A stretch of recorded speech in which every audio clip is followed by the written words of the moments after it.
In number 13, we considered the infinite collection of circles and all the different ways of coloring the circles with either red or blue markers.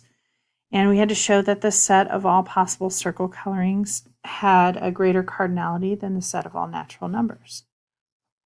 So if we use the same method as the dodgeball game or Cantor's proof, we would assign a natural number to each combination of colors and create a list of these combinations. So in the table below, I created kind of a random coloring combination for each one. First one was just all red. The next one was red, blue, blue, blue, etc. And just listed some possible combinations of red and blue colorings.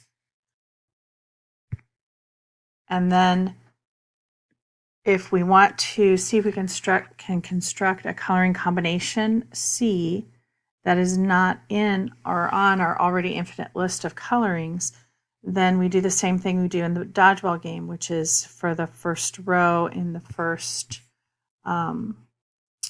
digit, basically we choose the opposite of what's in that column. And then in the second row in the second column, we choose the opposite of that and continue in that way infinitely. And when we do that, we have chosen a color combination that's different from some listed combination in each position, so it's not on the list.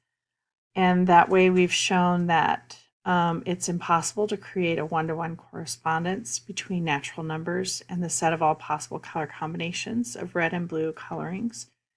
And we've shown that the set of all possible color combinations has a larger cardinality than the cardinality of the set of natural numbers.